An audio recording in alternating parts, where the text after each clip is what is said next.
All right. Well, welcome everyone to our March 2021 ASCE EWRI Seattle chapter, what a mouthful, meeting. A few reminders before we start. It has been a year, so hopefully everyone's aware, but please make sure to mute your microphone so that Chris can go through his presentation. And then at the end, when he opens it up for questions and answers, feel free to turn on your camera when you want to speak. Or use the chat box for any technical questions or any issues that you may happen. As a reminder, this is being recorded and will be posted to our YouTube channel. And you can check out our YouTube channel for other previous recordings that we've done. Our speaker today is Chris Goodell. He is a principal consultant for hydraulics and hydrology at Kleinschmidt Associates and works out of the Portland, Oregon office. He is a registered professional engineer and diplomat of water resources engineering. Chris has over 26 years of experience in water resources engineering with a specialization in computational hydraulics and probabilistic modeling. What a mouthful. He is a former developer of HEC-RAS and is the author of the blog The RAS Solution, the popular book Breaking the HEC-RAS Code, and co-host of the Full Momentum podcast. He has a bachelor's degree in civil engineering from Oregon State University and a master's in hydraulic engineering from IHE Delft in the Netherlands. And with that, I'll stop sharing my screen and you can take control, Chris. All right. Thank you, Michelle. Yes, probabilistic. I still have a hard time saying that myself. So, but thanks, EWRI Seattle. I appreciate you guys inviting me to come talk, and thanks everybody who's attended and taken some time out today. This is a topic I really thoroughly enjoy.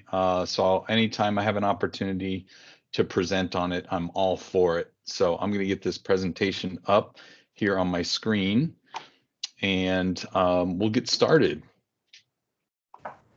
Michelle, are you able to see this okay? Yep, I can see it. All right, great.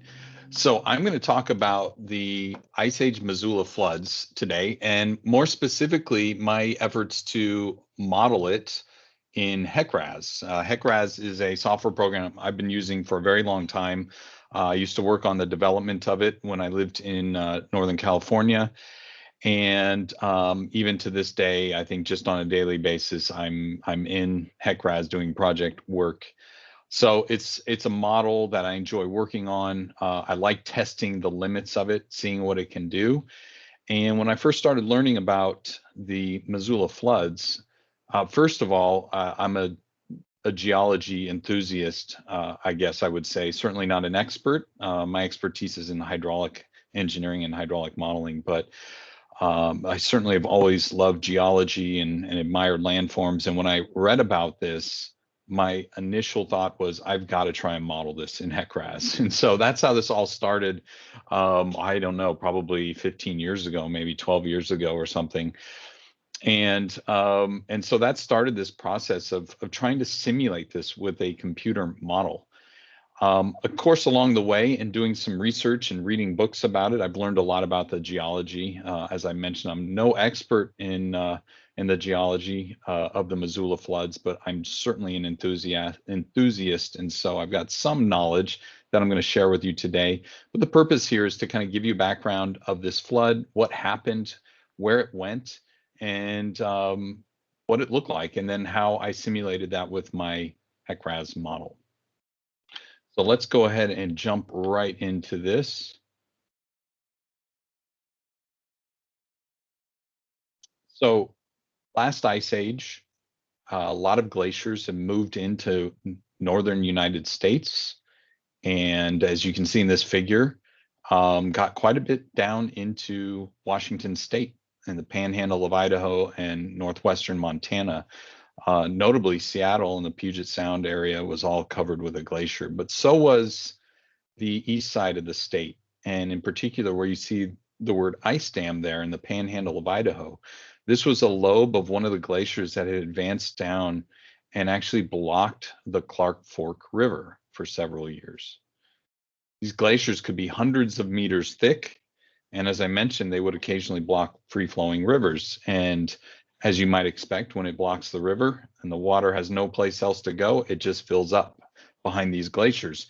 And if the glaciers are able to advance and grow faster than the water is able to rise, then you could get some enormous ice dams built up and some equally enormous volumes of water and glacial reservoirs behind them.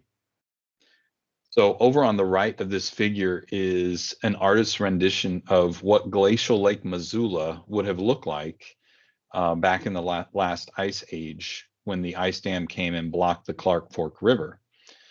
And it rose, it got very high, while spatially the aerial extent of the lake doesn't look extremely impressive. I mean, it's big, of course, but it's so deep there that the volume was enormous. And this also shows the rendition, an artist's rendition of the path of the flood. And we'll see how that compares to my model here in just a little bit. So here's the location of the ice dam, right in the panhandle. If you know where Lake Pend Oreille is, that's basically ground zero for this ice dam and the start of the Missoula floods. Here's a close-up view of that. Sandpoint, Idaho is probably the biggest town around there. Here's modern day Lake Pend Oreille, and here's the glacial Lake Missoula backed up behind the ice dam. And what's really interesting is Lake Pend Oreille is actually one of the deepest lakes in North America, and it's a result of this flood scouring out to enormous depths right below the ice dam. Those of you familiar with the processes of hydraulics and going through constrictions and flowing over dams and levees, whenever you speed the water up, either through a constriction or over an obstruction, it tends to erode the downstream side. Well, this was just an enormous version of that, and it ended up being Lake Pend Oreille. Okay, eventually, the water rose high enough that it literally floated this glacier. I mean, we all know that ice weighs less than water. So when the water got to about 90% of the height of the ice dam, it was able to float it and created seepage paths underneath the ice dam, which rapidly destroyed it and let loose this flood downstream. So here's a first example of some of my model output. This shows Lake Pend Oreille here. Imagine the ice dam right here as shown in that previous figure, and here's the lake behind it.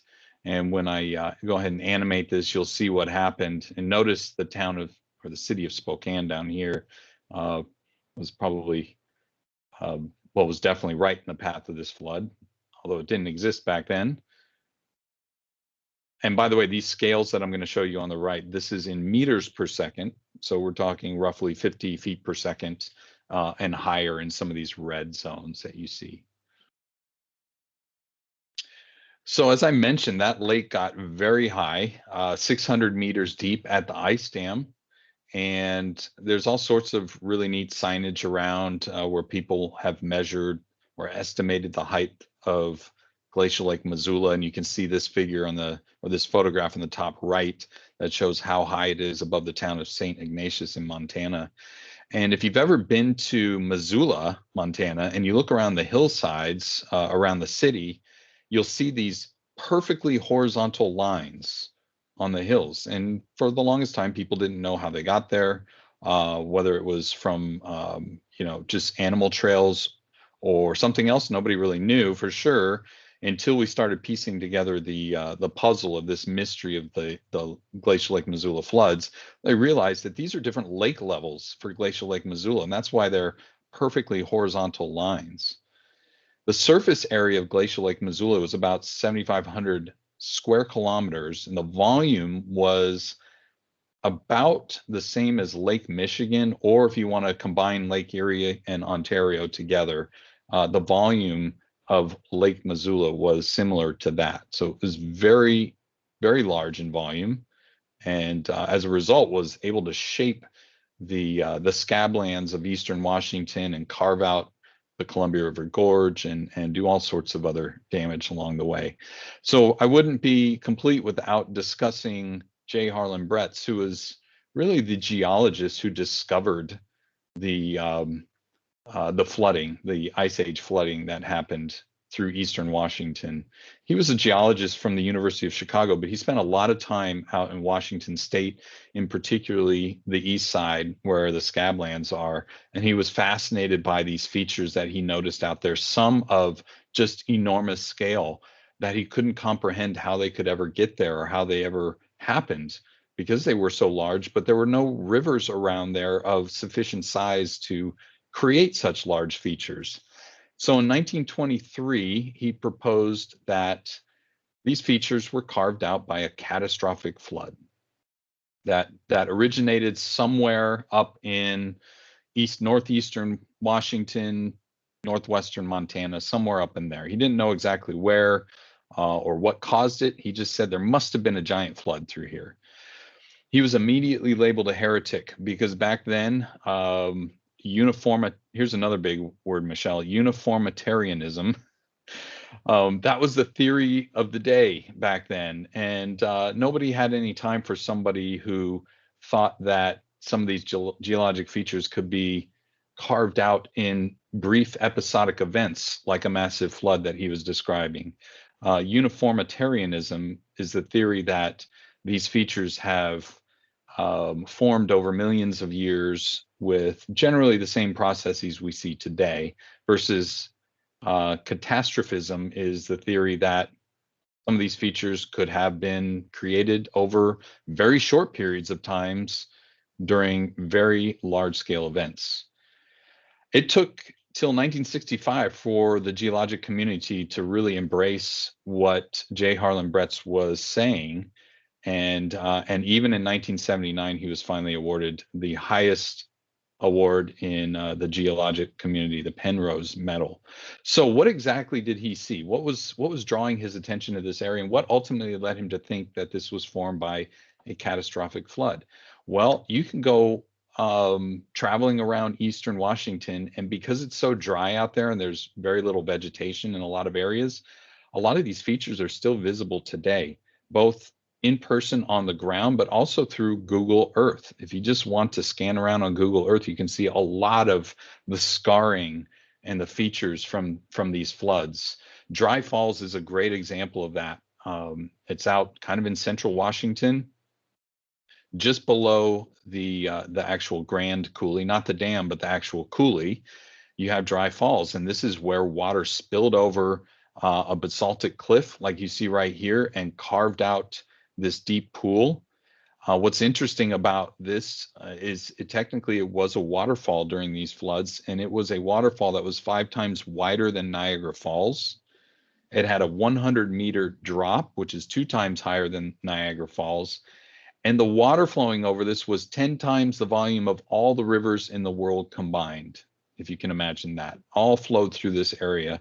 And you can see in the bottom left from the Google Earth image, the scarring left behind. It's very clearly, easily to see. You can just get on Google Earth and see it. But here's what my model showed me after I ran it. Here we can see Dry Falls right here. This is the downstream end of the Grand Coulee with Banks Lake that's filled up now. There's actually a dam right here which creates Banks Lake.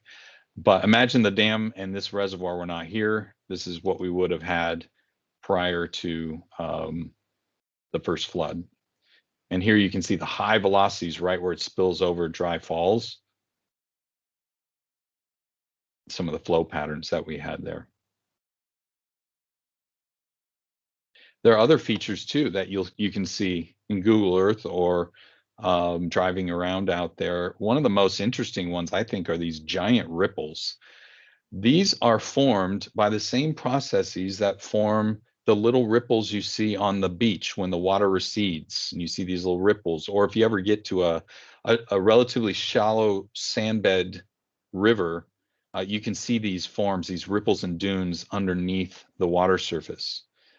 It's the same thing that happened here, just on a much, much larger scale. So this is actually West Bar in Washington. If you're familiar where the Gorge Amphitheater is, near the town of George, Washington, this is just upstream of that on West Bar. And on the other side of the river, if you're driving around, you can look across and you can see these features. But to give you an idea of how large this is, the wavelength of these dunes, these ripples, are roughly 500 feet, and they're about 50 feet high on average, compared to what you might see on the beach or in a sandbed stream. Here's some other perspective. This is actually a boat down here in the river, the Columbia River, and here you can see the dunes and ripples of enormous scale formed by the Missoula floods. Here's another shot of my model running. Oh, I'm going to pause it here, but notice these features right here. Imagine the shear stress and the power needed to carve this out, like you see right here and here. This is actually where the gorge amphitheater is, but these features are very prominent on Google Earth, and you can see why they were formed. The water concentrated through those two areas, and you can see the high velocities as it plunges over and into the Columbia River. What's interesting here is at this part of the flood, the water was actually moving upstream the Columbia River. So that actually happened for a while until it kind of equalized, and then it shifted and went back downstream as it headed its way towards the Columbia River Gorge. Here's another example of giant ripples. This one happens to be in Montana near Markle Pass. And again, you could see this right on Google Earth if you zoom in. And for some perspective, again, you can see here a photograph that I pulled off the web. And this is actually a truck, a semi-truck right here, 18-wheeler driving through. So it gives you an idea of how big these ripples are down in this area. This happens to be an area that was under the lake. So it wasn't in the flood path, but it was under the lake. And so these ripples were formed as the lake was draining. And then, of course, many of you have probably been in the Columbia River Gorge, or at least have seen photographs of it. The border between Oregon and Washington, and just upstream of Portland. And beyond just the amazing scenery you have in here, you can see effects of the Missoula floods all over the place. Now, on the west side of the gorge, because it is a rainforest, a lot of the visual effects have been covered by vegetation. But if you get out further east, you can see the scarring here, where the flood has literally plucked columns of basalt out of the wall, the canyon walls, and created these sheer cliffs that you see right here. So you can get an idea about how high the Missoula floods were. This is how high it was able to carve out. Here's another shot right here down below. Here's another one on the bottom left where you can see about how high up the hill that erosive action took place. It gives you an idea about how high the floods were. And this is an artist's rendition on the bottom right showing the flood as it's first coming through the Columbia River Gorge from the perspective of Crown Point, which is the view you see on the upper right. This one, although probably not a lot of people know of Rocky Butte. If you've ever driven to the Portland airport from the south, at least, you drive right by Rocky Butte. It's hard to miss. It's got a nice little park on the top with some nice views. But I've never really thought much about Rocky Butte until I started researching this and realizing Rocky Butte was right in the path of the Missoula floods. And it created this large obstruction. And the obstruction was similar to what you might have in a river, say if you had a bridge pier sitting in there, and how it deflects water around the pier and ends up creating these eddy patterns and a horseshoe vortex downstream of the pier, which tends to deposit gravel or sandbars on the periphery of either side. And so this is actually seen, you can see this in topographic maps or terrain maps. You can see these deposits here on either side of downstream of Rocky Butte.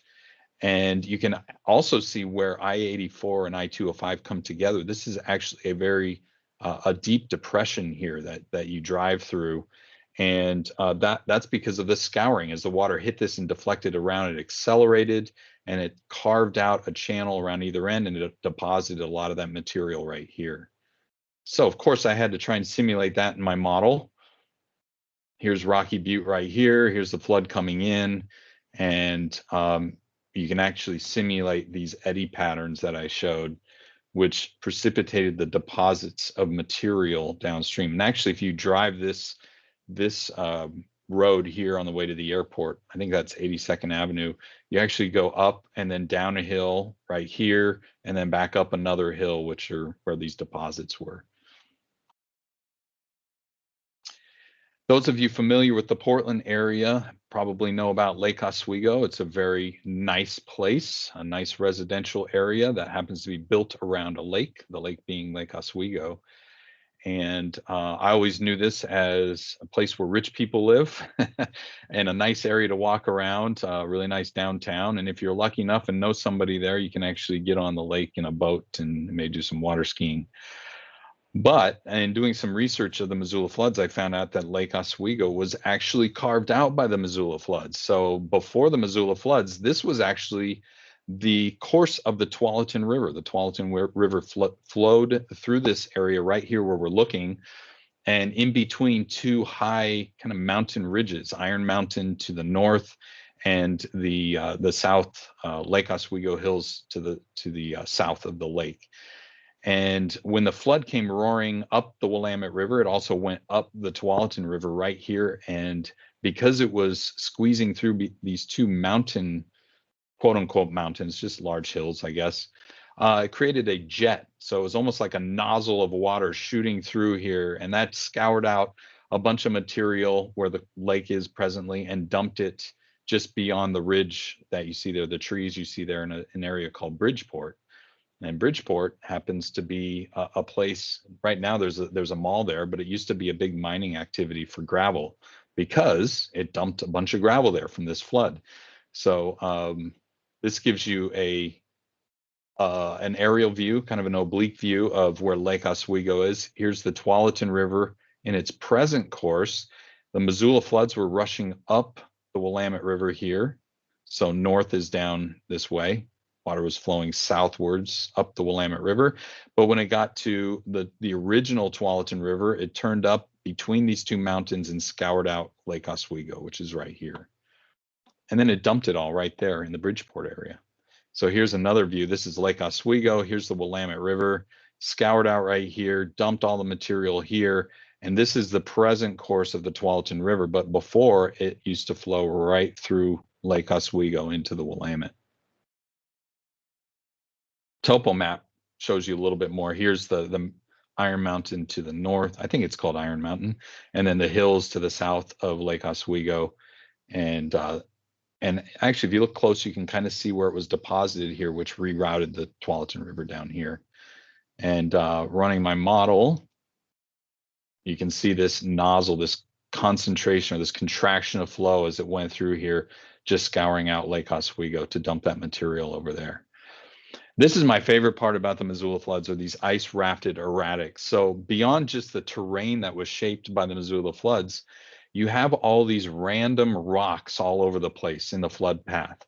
A lot of them down the Willamette Valley, but there's also a lot in eastern Washington and all over the flood paths. Basically anywhere that these icebergs could settle out, you could potentially get a rock. So what happened was the glaciers, as they advanced southward, would entrain these big rocks into themselves. And so when the ice dam failed, it not only broke into a bunch of icebergs, but broke up into icebergs with rocks embedded in them.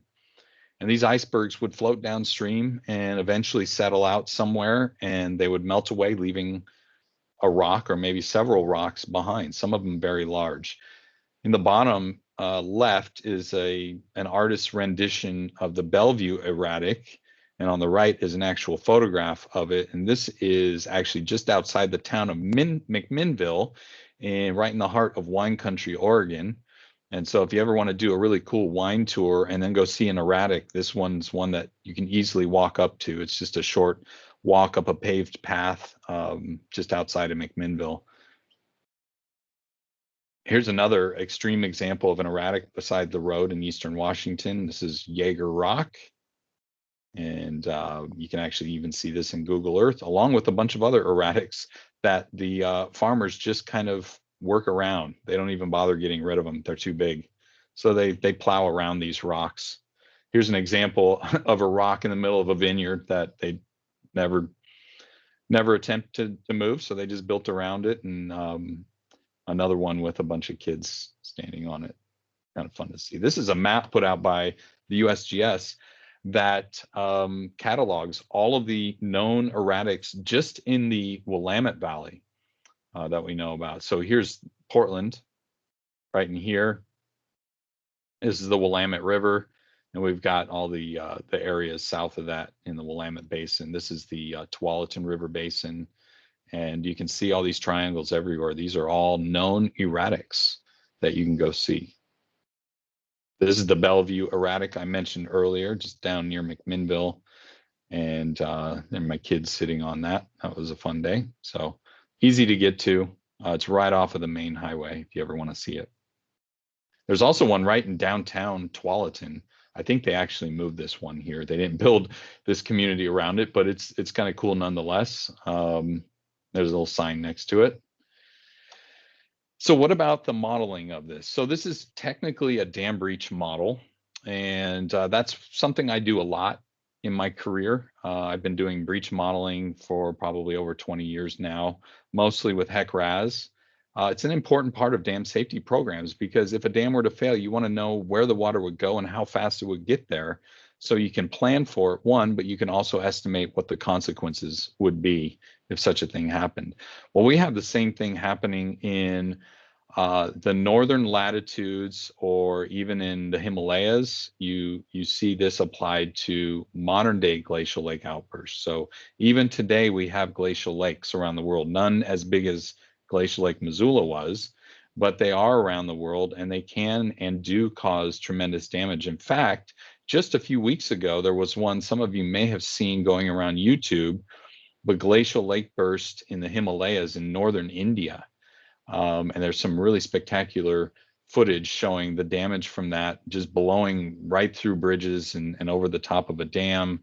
And these things are very destructive, and they do cause life loss. So it's important to get a handle on it. And it's especially now today with climate change and how that affects glaciers, these are becoming more and more of a hot topic.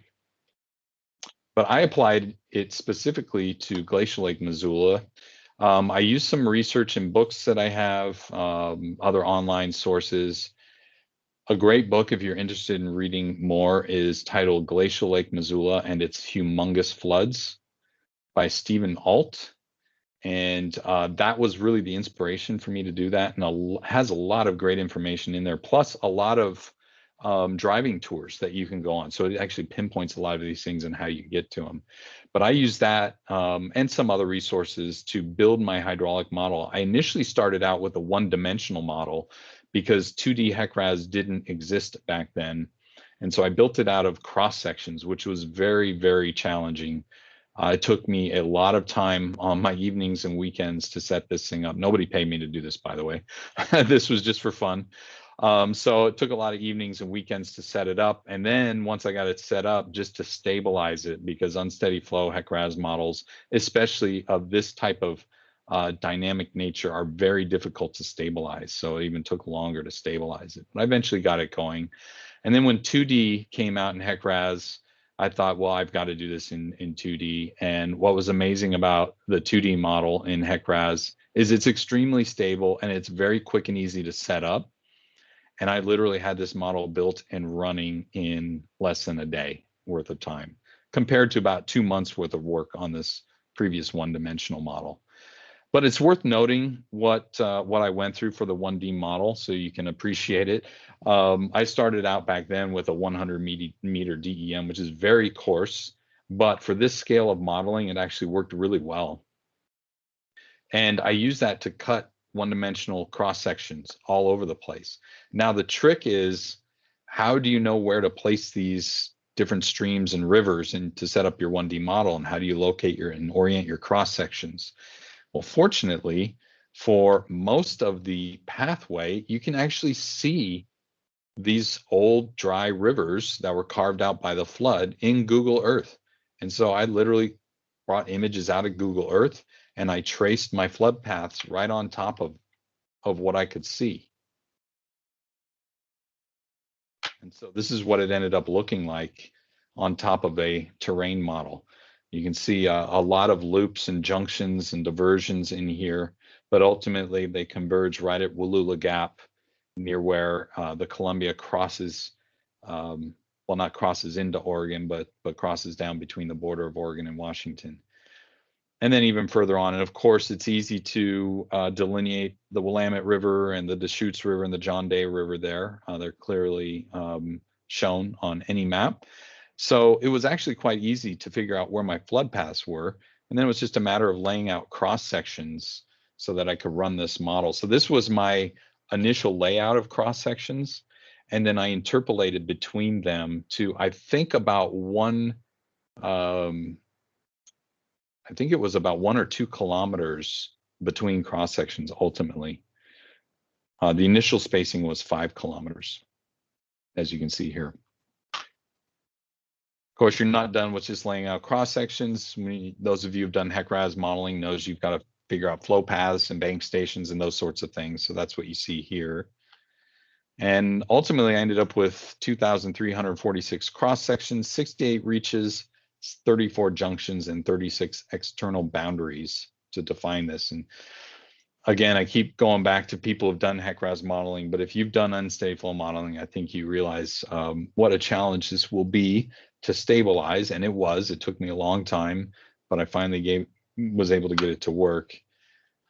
And then here's the 2D version that I put together a few years ago. And this really just requires you to draw the polygon around the full extent of the flooding and then put a 2D mesh on it. And that's all you have to do. I mean, there's some other refinements with break lines and maybe some other spot checks or refinement regions that you can do. But generally speaking, you just draw your 2D area, put a mesh on it, and you're ready to go. In this case, I've got one upstream of the ice dam and one downstream. That allows me to set a higher pool level when I run my model initially, and then I can set this to be dry downstream. So two different two-dimensional areas. I had 2 2D area connections, one for the dam, and there was one right here, right by the Grand Coulee Dam, but this was actually to simulate a steep drop where I was getting some instabilities. I had 19 break lines. You can kind of see some of the break lines here in red, and 3 refinement regions to provide a little bit more resolution where I needed it. All right, so this is just a little bit of what I use to try and calibrate my model. First of all, Lake Missoula had a starting elevation 1,280 meters. So I knew how high to make my ice dam and where to start my reservoir level. The discharge, the peak discharge coming out from the dam breach or the ice dam breach was 11 million cubic meters per second. That's 50 Amazon rivers at the same time happening. Velocities of 50 to 80 kilometers per hour. And we know that floodwaters got as far south as Eugene, Oregon in the Willamette Valley. So I wanted to make sure my model would show that.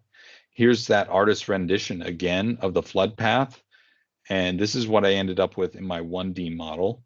So it's pretty close, not perfect. There's some differences here in the middle of the scabland areas. And a lot of that had to do with some of my connections from the model up here into these areas, maybe not being low enough. 2D model was much better. It's just overall a better way to simulate a flood like this is with a 2D model. And so as you can see, it did a much better job approximating the flood path that you see right here, and even getting down as far as Eugene in the Willamette Valley. So I want to just, before I completely conclude, I want to mention that I do have the model up. So if there are any questions about any particular area you guys would like to see, I can pull the model up and I can show you any area in the flood path, and we can animate it and show particle tracing and things like that. I'm happy to answer geologic questions to the best of my ability, but keep in mind I'm not an expert. I'm more an expert on the hydraulic results here from this model. If you are interested in learning more, just want to chat with me about it, I'm always happy to do that. There's my email right there. You can see some of my work on the RAS solution. If you are a RAS user and you haven't found the RAS solution yet, I would check that out. A lot of great resources there. And I do a podcast on HEC-RAS with my colleague and partner, Ben Carey, and it's called the Full Momentum podcast. So that's a fun way just to talk about HEC-RAS and learn some cool things in a video format. So with that, love to open it up for any questions, and happy to share my model with you if there are any questions about that. Thanks, Chris. Super interesting. It does look like there was one that popped up in the chat. It says, how did you represent the time-varying hydraulic roughness and changing cross sections during the flooding? And then there's a follow-on question, but we'll start with that one. Yeah, so great question. Number one, just to make this practical and usable, I tried to kind of simplify things as much as possible. So I didn't get very detailed on the Manning's roughness, but you're correct. Over time, and this thing happened, these floods happened, some speculate up to 40 times during the last ice age. You can imagine each time it carved different paths and it scoured out different areas. And so the roughness has changed with each one of these. And even in the course of one flood event, it changed. I didn't go to that level of detail in defining roughness in my models. And so what I like to tell people is what I'm simulating here is probably best representative of the last of the 40 or so floods that happened. But yeah, I have not done anything to that level of detail, nor have I actually done sediment transport analyses on this. That would be that'd be scary to think about trying, but I suppose maybe somebody ambitious enough could do it. Great. That kind of answers the second question. The second question said, how do you include solids transport? So yeah, not included in this model. Again, I think this best represents the last of the Missoula floods. Great. Then there's another question on the chat that says, have you been working with the National Park Service with their recent Missoula flood trail recognition? I haven't worked with the National Park Service, but I have done some emailing back and forth with some of the experts in this field. Jim O'Connor has given me some valuable ideas, and I've actually started implementing them. One of his latest ideas, well, maybe it's not latest, but at least I learned about this lately, is that for each one of these events up here where the glaciers have advanced downwards, they sometimes would have blocked the Columbia River, creating this glacial Lake Columbia here, and sometimes they didn't, where the water was able to flow down here. And sometimes they advanced down and blocked the river over here. And so there were different blockage scenarios by these glaciers, and each one of those would have a major impact on how much water got into the scablands and where it ultimately went. And so I've been investigating some of those a little bit about where some of these blockages were. But I have not worked with the Park Service at all. I just enjoy getting out and wherever I see trails that have information about the Missoula floods, it's fun to walk down there and see if you can see some evidence of it. Great.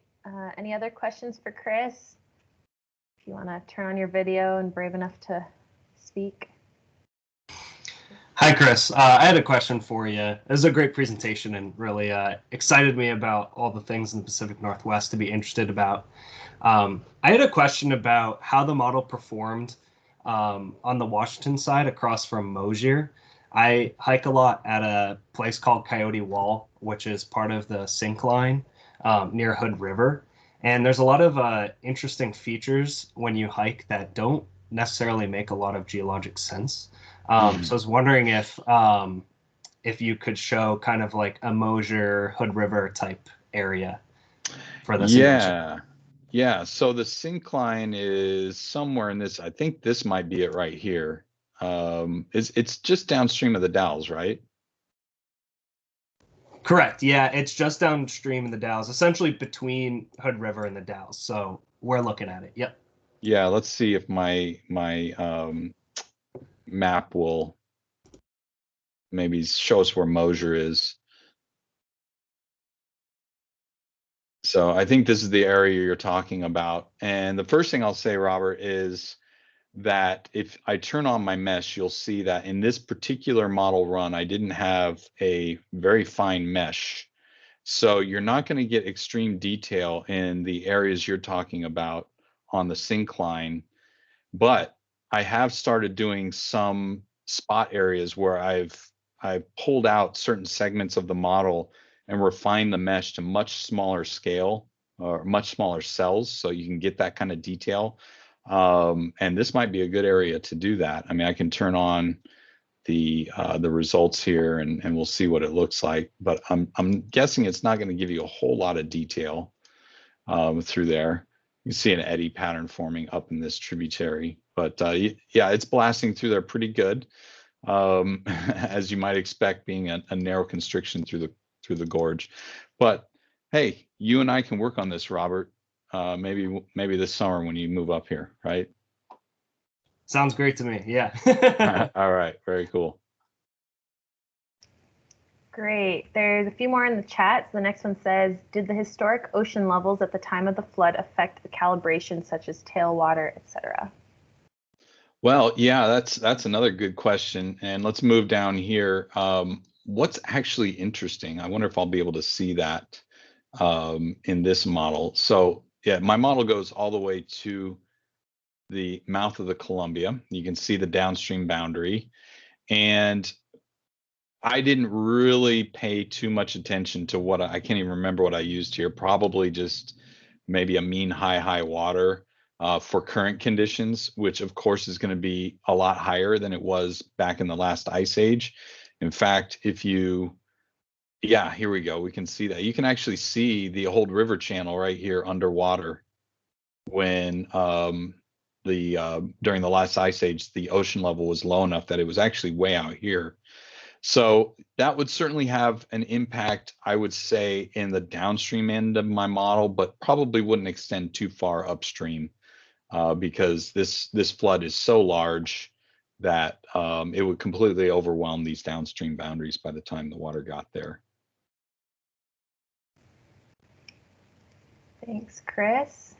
Next question, is there evidence of columnar basalt transport and deposition in the ocean? Oh, I don't know, but it was able to move some pretty big bed material, and it certainly plucked out columnar basalt, especially in the Columbia River Gorge, but really all over the flood path. And why not? I mean, I would assume that a lot of that material could transport quite a ways downstream, and maybe it did end up in the ocean. It seems to have ended up in a lot of people's yards. They like to make bird baths out of these columnar basalt rocks. But yeah, that's a good question. I'm not sure. Great. It looks like that's all the questions in the chat. Anyone else have any other questions that they want to throw in the chat or turn on their camera? Oh, looks like. Let's see, could you explain the break lines in the 2D model? That's the next question. Yeah, certainly. Let's see. I know there's some up here in the scabland area, so let me zoom out. And we'll see if we can pinpoint some of the break lines that I put in there. Here you can see the effects of a break line, and this is an area where I wanted to try and separate flow going this way versus this way. Maybe that's not the best one to show you, but while I'm looking for some, I'll explain what a break line is. A break line basically is a way for us to reorient the cell faces in our mesh so that we can align the cell faces on top of barriers to flow. And that's very important because the way the model works is if you have a cell that straddles a barrier to flow and it's significant and important to what you're trying to do, then you can actually have water that appears to leak through that barrier before it should. So here's another break line that I inserted in to realign the cell faces along this ridge here. And that was just to keep water from passing through here prematurely in the simulation. So there's another one I put over here, if I recall, over by the Grand Coulee. which is, I just lost my bearings here. It's up here. There it is. So you can see this break line here. This is an area where water, I was having a lot of stability issues because of really high velocities going. Where was that? Actually, it was further back. Yeah, right in here. Water spilling into the Grand Coulee was causing me trouble. So using break lines there kind of helped to stabilize things. So generally, it's a way to be a little bit more accurate in flow paths, but it can also help you with stabilization of your model. Perfect. Looks like not a question, but it says, thank you for your integrative, highly informative, and excellent presentation that took years to prepare. You're very welcome. Yeah, thanks for attending. All right, looks like we have some more time if anybody else has any more questions. Or see, were you able to figure out why the pothole lakes, for example, Moses Lake, is located where they are? So yeah, there are pothole lakes all over. Let's see if I can remember where that is exactly. Moses Lake is, maybe if I turn on the map, I'll see it easier. I believe it's kind of up in this area, right? If somebody wants to guide me in that knows exactly where Moses Lake is, feel free to chime in. But I don't know if you can see, I think you can see the potholes. I think, well, there are potholes below Dry Falls, that's for sure. You can see some of these here. These little lakes here. Here's a good example of a pothole lake. And so apparently, I'm not apparently, there are a lot over by Moses Lake, Moses Coulee area, a lot of potholes there. But basically you've got this hard basalt ground, and as the water is moving through here, you get a lot of three-dimensional action in certain areas, and it can actually form these whirlpools, these eddies that form whirlpools. I doubt at the level of the scale of my model that I would actually see a whirlpool or an eddy here, but let me back it up a little bit.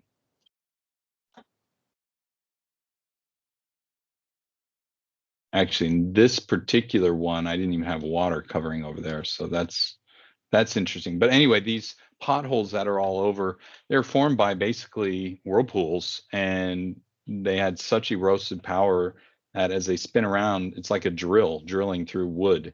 They would drill these little holes down in, and that would leave behind these pothole lakes. You can actually see these at smaller scales around a lot of the rivers in the Northwest. Wherever you see exposed bedrock in a river area, there's a good chance you might see some little miniature potholes in there. Perfect. Looks like that's all the questions in the chat, unless anybody has any more or wants to speak up. Oh, go ahead, Robert. I had one simple question. Sure. How many Missoula floods do you think actually occurred? Well, I have no expertise to make the claim, but I've heard from geologists anywhere from like 20 to 40 seems about the number I hear a lot. But I think there's still debate on that. I think people are still kind of arguing about how many there were, but the numbers I see are like 20 to 40, somewhere in that range. And they all happened in the last ice age, so not that long ago.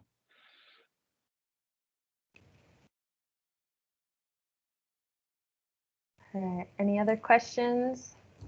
Oh, go ahead. Someone raised their hand. Can I ask a quick question? I mean, this was awesome. I'm still waiting on an augmented reality headset that we could go to that that place in Portland and just like watch this all happen.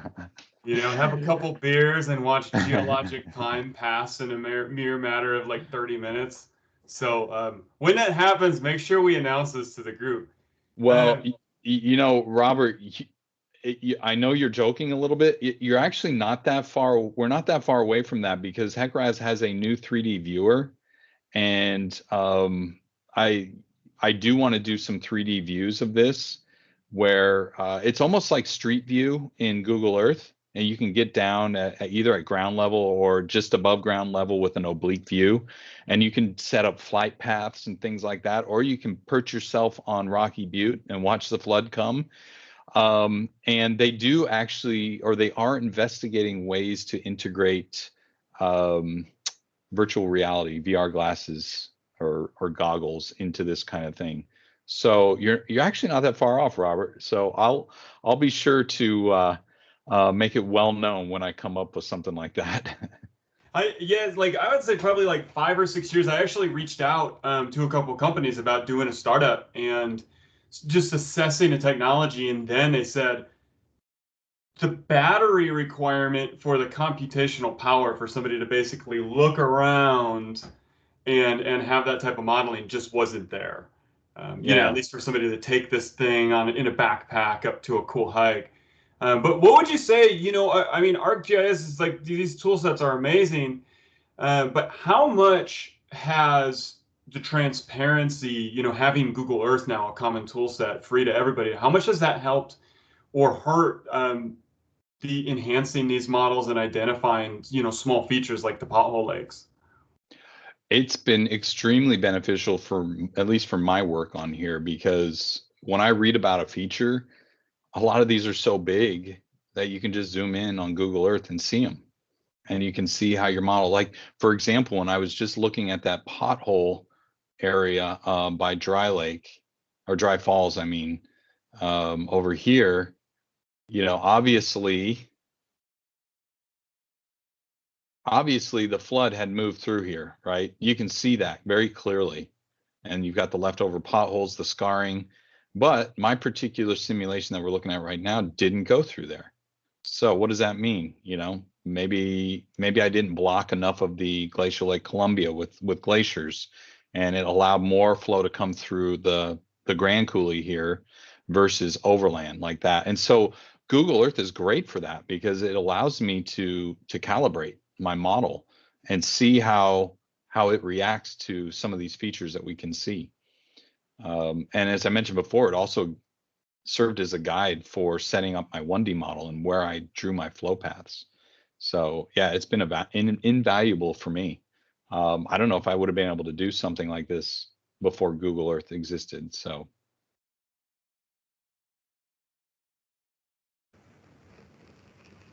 Great. We have a few more minutes, maybe time for 1 or 2 more questions if anyone else has a question.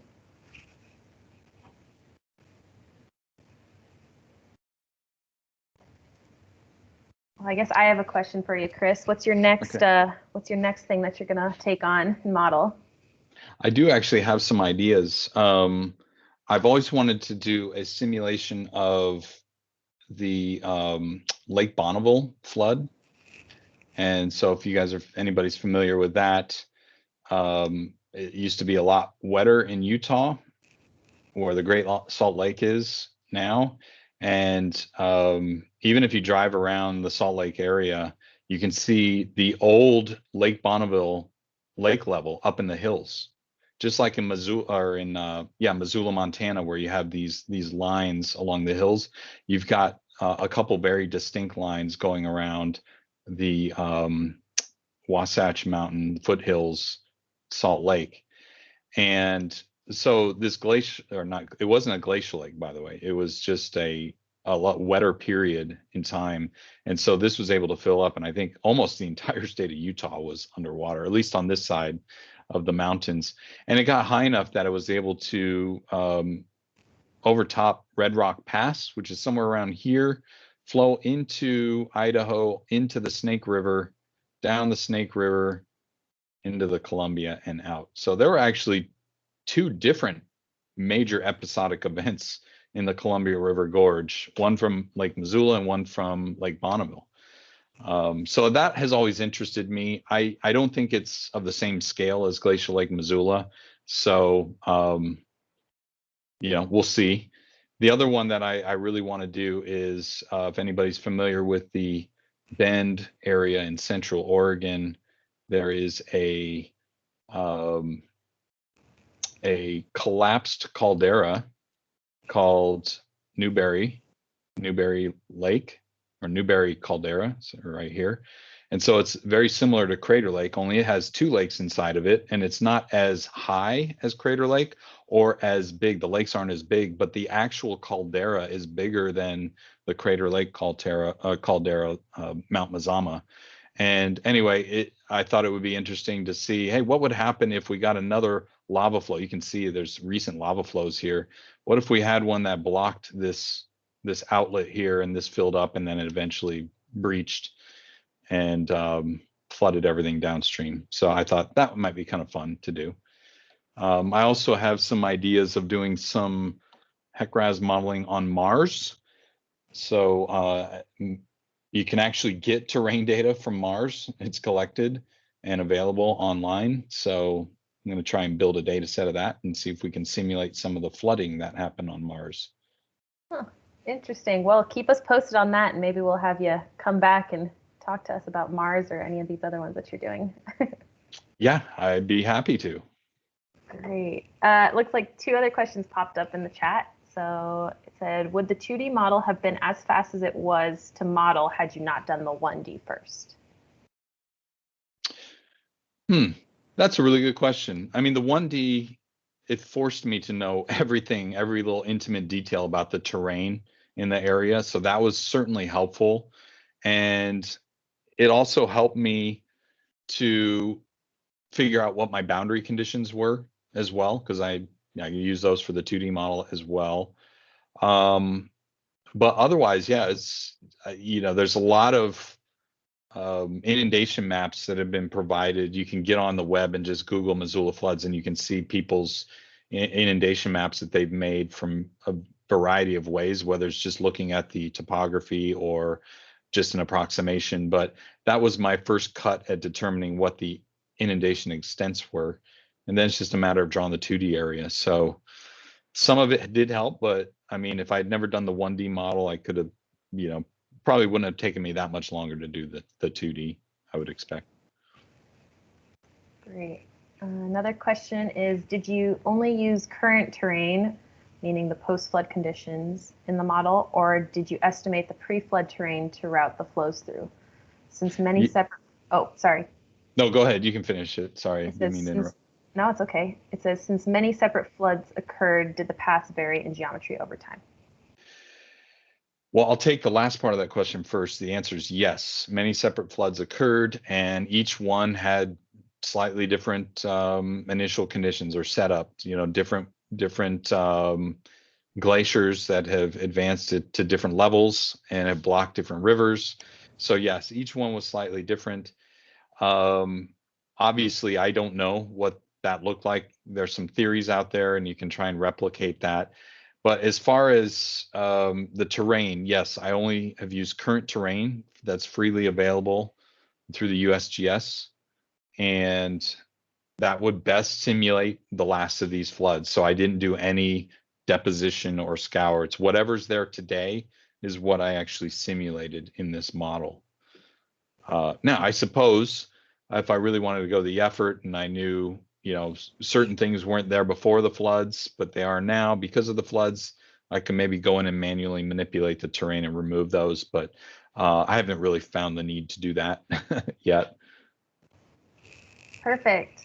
Well, it looks like we're about time. Oh, well, okay. One last question, and then we'll call it since we're about time. It says, what was your maximum model elevation of the flood in the Lewiston Clarkston Basin? Okay. Let's check it out. I'll just go right here to max. And there's the Lewiston Clarkston area. And if I actually turn on the water surface elevation, I can get the elevation of that.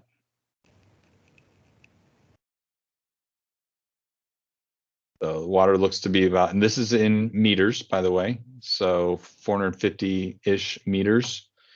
What is that in feet?